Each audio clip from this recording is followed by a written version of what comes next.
یو ځل پیغمبر صلی الله علیه وسلم ناستو صحابه کرامو ته نصیحت کوه. په عین حال کې یو کافر په لاره تیریده چې د پیغمبر صلی الله علیه وسلم غږ یې واورېده او ځای پر ځای ودرېده. له ځان سره یې په خبرو باندې پیل وکړ چې دا څومره ښکلی غږ ده، دا به د چا وي؟ د صحابه کرامو خواته لاړه او پوښتنه یې وکړه چې دا ښکلی غږ د چا ده؟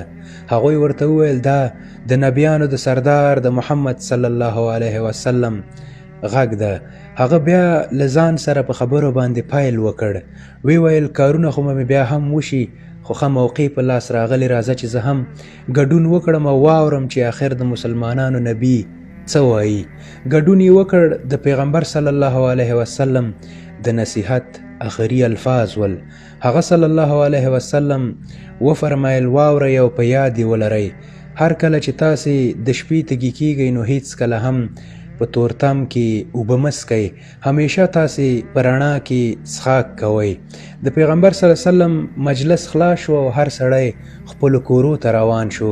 کافر هم خپل کور ته لاړ او ویده شو، خو د هغه بخت راویښ شو.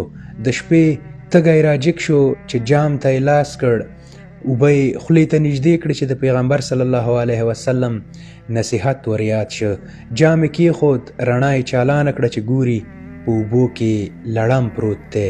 جام یې ځمکې ته خطا کړ او وی ویل ما د مسلمانانو د نبی یوه خبره ومنله، د هغه رب ما ته ژوند را کړ. که زه د هغه ټول عمر د هغه ټولې خبرې ومنم نو د هغه رب به په ما څومره رحم او کرم وکړي. نو زه وایم چې اشهد ان لا اله الا الله و اشهد ان محمد رسول الله.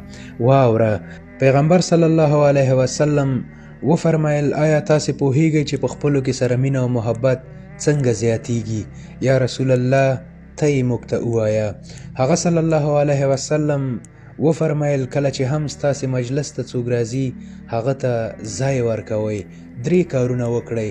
کله چې هغه ستاسې مجلس ته راځي هغه ته ځای ورکوئ، په سلام کې پیل کوئ او هغه کس ته په هغه نوم آواز کوئ چې کوم نوم د هغه خوښیږي. په دې باندې به ستاسې له یو بل سره مینه او محبت لا ډیریږي. السلام علیکم.